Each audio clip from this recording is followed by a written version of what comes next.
Okay sir. ನಿತ್ಯ ಜನಸೇವಾ trust ನವರು ಇವತ್ತೇನು ಒಂದು ಪ್ರಾಜೆಕ್ಟ್ ಅನ್ನ ಮಾಡ್ತಾ ಇದ್ದಾರೆ. ಇಲ್ಲಿ ನಮ್ಮ ವಿಕ್ಟೋರಿಯಾ ಆಸ್ಪತ್ರೆ ಶುರು ಮಾಡಿದ್ದಾರೆ. ಏನಂತ ಹೇಳಿದ್ರೆ ಇಲ್ಲಿ ಬರ್ತಕ್ಕಂಥ ಜನರಿಗೆ ಅಂದ್ರೆ ಅನೇಕ ರೋಗಿಗಳೆಲ್ಲ ಬರ್ತಾರೆ. ಜೊತೆಗೆ ಅವ್ರ ಕುಟುಂಬದವರೆಲ್ಲ ಮತ್ತು ಸ್ನೇಹಿತರೆಲ್ಲ ಬರ್ತಾರೆ. ಅವ್ರಿಗೆ ಉಚಿತವಾಗಿ ಒಂದು ಊಟದ ವ್ಯವಸ್ಥೆಯನ್ನ ಮಾಡಿಸಿ ಅವರಿಗೆ ಇಲ್ಲಿ ಅನೇಕ ಬಹಳಷ್ಟು ಜನ ಬಡವರು ಬರ್ತಾರೆ, ಬೇರೆ ಬೇರೆ ಬಹಳ ದೂರದಿಂದ ಬರ್ತಾರೆ. ಅವ್ರಿಗೆ ಒಂದ್ ಹೊತ್ತು ಊಟ ಸಿಕ್ಕಿದ್ರೆ ಬಹಳಷ್ಟು ಅವ್ರಿಗೆ ಒಂದು ಅನುಕೂಲ ಆಗ್ತದೆ. ಆ ದೃಷ್ಟಿಯಿಂದ ಇವತ್ತು ಏನು ಈ ಕಾರ್ಯಕ್ರಮವನ್ನ ಪ್ರಾರಂಭ ಮಾಡಿದ್ದಾರೆ ನಿತ್ಯ ಟ್ರಸ್ಟ್ ಅವರು, ಅವರಿಗೆ ನನ್ನ ಅಭಿನಂದನೆಗಳು. ಇಲ್ಲಿ ಸುಮಾರು 200ರಿಂದ 250 ಜನರಿಗೆ ದಿನನಿತ್ಯ ಇಲ್ಲಿ ಊಟದ ವ್ಯವಸ್ಥೆ ಮಾಡ್ತಾ ಇದ್ದಾರೆ ಮತ್ತು ಅದ್ರ ಮುಖಾಂತರ ಒಳ್ಳೆಯ ಒಂದು ಜನಸೇವೆ ಕಾರ್ಯಕ್ರಮ. ಇದು ಖಂಡಿತವಾಗಿ ಪುಣ್ಯದ ಕೆಲಸ. ಇದಕ್ಕೆ ನಾನು ಅವರಿಗೆ ಅಭಿನಂದನೆ. ಮತ್ತು ಇದೇ ರೀತಿಯವರು ಇದನ್ನ ದಿನನಿತ್ಯ ಅದನ್ನ ಸರಬರಾಜು ಆಗ್ಬೇಕು ಮತ್ತು ಗುಣಮಟ್ಟವನ್ನು ಕೂಡ ನೋಡ್ಕೊಳ್ಬೇಕು. ಯಾಕಂದ್ರೆ ನಾವು ಉಚಿತವಾಗಿ ಕೊಡ್ತಾ ಇದೀವಿ ಅಂತ ಹೇಳ್ಬಿಟ್ಟು ಅವ್ರಿಗೆ ನಾವೇನೇನೋ ಕೊಡ್ಬೇಕು ಅಂತ ಇರುವುದಿಲ್ಲ. ಅದರಲ್ಲಿ ಸ್ವಲ್ಪ ಒಳ್ಳೆಯ ಸ್ವಚ್ಛವಾಗಿ ಇರ್ತಕ್ಕಂಥ ಮತ್ತು ಪೌಷ್ಟಿಕ ಒಂದು ಆಹಾರ ನೀಡ್ತಕ್ಕಂಥದ್ದು ಕೂಡ ಅವರು ಜವಾಬ್ದಾರಿ ವಹಿಸ್ಕೊಳ್ಬೇಕು ಅಂತ ನಾವು ಅವ್ರಿಗೆ ಹೇಳಕ್ ಇಷ್ಟಪಡ್ತೀನಿ. ಮತ್ತು ಜನರಿಗೆ ಇದರಿಂದ ಖಂಡಿತವಾಗಿ, ಯಾಕಂದ್ರೆ ತುಂಬಾ ಜನ ದೂರ ಬರ್ತಾರೆ, ಅವ್ರಿಗೆ ಒಂದ್ಸಲ ಊಟನೇ ಮಾಡ್ಕೊಳ್ಳಲ್ಲ, ಯಾಕಂದ್ರೆ ಕಷ್ಟ ಬಂದಿರ್ತಾರೆ, ಯಾವ್ದೊಬ್ರು ರೋಗಿಗಳು ನೋಡ್ಕೊಳಕ್ ಬಂದಿರ್ತಾರೆ. ಅಂತ ಸಮಯದಲ್ಲಿ ಅವ್ರಿಗೆ ಇಂತ ಒಂದು ಸೇವೆ ಸಿಕ್ಕಿದ್ರೆ ಇವಾಗ್ಲೂ ಅವ್ರಿಗೆ ಬಹಳ ಒಳ್ಳೆಯ ಕೆಲಸ ಮಾಡಿದಂಗೆ ನನ್ನ ಅಭಿನಂದನೆಗೆ ಮತ್ತೊಮ್ಮೆ ಸಲ್ಲಿಸಿ. ನಮಸ್ಕಾರ. ಕಾರ್ಯಕ್ರಮ ಅಂತ ಹೇಳ್ಬೋದು. ಪ್ರತಿನಿತ್ಯ ಅನ್ನದಾನ ಮಾಡೋದು ಜೊತೆಗೆ ಸಾಕಷ್ಟು ಜನ ಇಲ್ಲಿ ಮಾಡ್ಕೊಂಡು ಬಂದಿದ್ದಾರೆ. ವಾಸ್ವಿ ಫಸ್ಟ್ ಆಗ್ಲಿ ಸಾಕಷ್ಟು ಜನ ಇದೆ. ಇಸ್ಕಾನ್ ಅವರು ಅನ್ನದಾನ. ಅದೇ ರೀತಿ ನೀವು ಇವತ್ತು ಮಾಡ್ತಾ ಇದ್ರ ಅಂತ ಹೇಳಿ ಒಂದು ಗ್ರೂಪ್ ಆಫ್ ನೀತಿ ಅದು ನನ್ಗೆ ತುಂಬಾ ಖುಷಿಯಾಗಿದೆ. ಇದೇ ಬದಲಾವಣೆ ಬೇಕಾಗಿದೆ. ಯುವಕರು ಮುಂದೆ ಬರ್ಬೇಕು, ಯುವಕರು ಇಂಥದ್ದೆಲ್ಲ ಇನ್ವಾಲ್ವ್ ಆಗ್ಬೇಕಾಗುತ್ತೆ. ಎಲ್ಲ ಸರ್ಕಾರದ ಮೇಲೆ ಗೊತ್ತಿಲ್ಲ ಅಂತ ನಮ್ಮ ಒಂದು ಕೊಡುಗೆ ಸಮಾಜಕ್ಕೆ ಏನು ಅಂತ ಹುಡುಗರು ಇವತ್ತು ಬಂದು ಇಲ್ಲಿ ಅನ್ನದಾನ ಮಾಡ್ತಾ ಇದ್ದಾರೆ. ತುಂಬಾ ಖುಷಿ ಆಗುತ್ತೆ. ಯಾಕಂದ್ರೆ ಇಲ್ಲಿ ಪ್ರತಿನಿತ್ಯ ರೋಗಿಗಳಿಗೆ ಅನುಕೂಲ ಇದೆ, ಅನುಕೂಲ ಇದೆ. ಜೊತೆಲಿ ಬಂದವರು ಎಷ್ಟು ಪ್ಯಾನಿಕ್ ಆಗಿರ್ತಾರೆ, ನೋವಲ್ಲಿರ್ತಾರೆ, ತುಂಬಾ ಮಾಡಿ ಹೇಳೋರು ಇದಲ್ಲ, ಅದಕ್ಕವ್ರು ಅನುದಾನ ಮಾಡ್ತಾ ಇರ್ತಾರೆ. ತುಂಬಾನೇ ಅಪೇಕ್ಷಿತ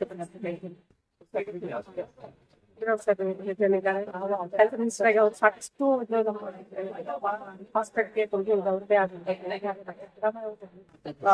ಇವತ್ತು ಇಷ್ಟು ಫುಟ್ಬಾಲ್ ಇದೆ ಅಂತ ಹೇಳಿದ್ರೆ ನಾವು ಲಾಸ್ಟ್ ಸಿದ್ದರಾಮಯ್ಯ ಅವರು ಇದ್ದಾಗ ಅವರು ಸಾಕಷ್ಟು ಇನ್ಸ್ಟ್ರೂಮೆಂಟ್ಸ್ ವೆರಿ ಎಕ್ಸ್ಪೆನ್ಸಿವ್ ಇನ್ಸ್ಟಾಲ್ ಮಾಡಿದ್ದಾರೆ. ಅದಾದ್ಮೇಲೆ ಇವತ್ತು ಇಷ್ಟು ಫುಟ್ಬಾಲ್ ಇಷ್ಟಪಟ್ಟು ರೀಚ್ ಆಗೋದು ತುಂಬಾ ಗೌರ್ಮೆಂಟ್ ಮುಖಾಂತರ ಸಾಕಷ್ಟು ನಮ್ಮ ಎಲ್ಲರೂ ಮಾಡ್ತಾ ಇದ್ದಾರೆ. ತುಂಬಾ ಖುಷಿ ಆಗುತ್ತೆ.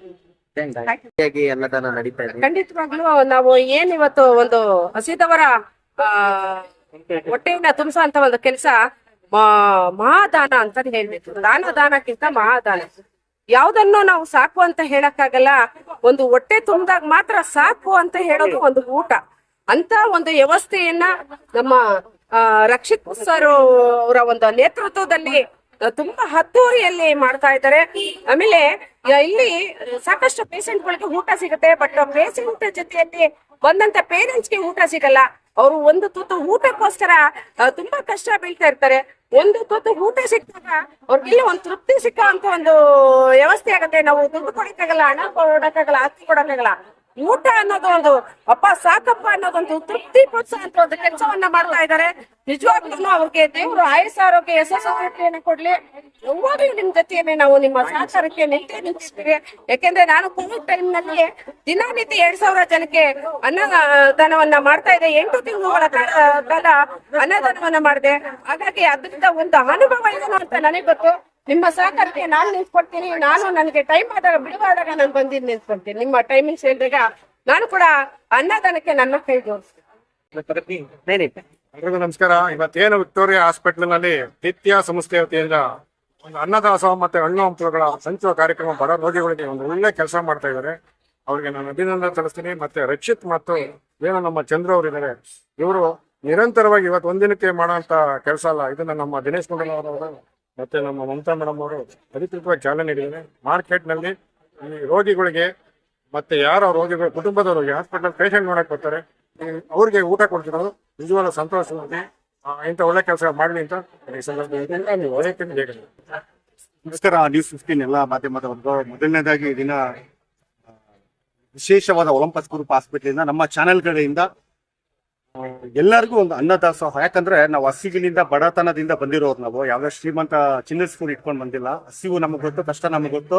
ಅದಕ್ಕೆ ಈ ಕಾನ್ಸೆಪ್ಟ್ ಮಾಡಿ ಎಲ್ಲರಿಗೂ ಒಂದು ಹಸಿವಿನಿಗೆ ನಮ್ಮ ಕೈಲಾದಷ್ಟು ಸಾವಿರಾರು ಜನ ಲಕ್ಷಾಂತರ ಜನಕ್ಕೆ ಆಗಲ್ಲ, ನಮ್ಮ ಕೈ ದೇವರು ಎಷ್ಟು ಶಕ್ತಿ ಕೊಟ್ಟಿದಾರೋ ಅಷ್ಟಿಗೆ ನಾವು ಒಂದು ವಿಶೇಷವಾದ ಕಾರ್ಯಕ್ರಮ ಅನ್ನದಾಸೋಹ ಮಾಡಲಿ ಈ ದಿನ ಯಶಸ್ವಿ ಆಯಿತು. ಮಾನ್ಯ ದಿನೇಶ್ ಗುಂಡೂರಾವ್ ಸಾಹೇಬರು ಬಂದಿದ್ರು, ನಮ್ಮ ಗುರುಗಳಾದ ಸದಾನಂದ ಸ್ವಾಮಿರವರು ಬಂದಿದ್ದಾರೆ. ಯಾಕಂದ್ರೆ ನನ್ನ ಯಾವುದೇ ಒಂದು ಸಮಾಜ ಸೇವೆಗೆ, ಮಾಧ್ಯಮ ಸೇವೆಗೆ ಬೆನ್ನೆಲುಬಾಗಿ ಒಂದು ಸಿಂಹದಂತೆ ನಿಲ್ಲೋರೆ ಸದಾನಂದ ಸ್ವಾಮಿ ಸರ್ ಅವರು.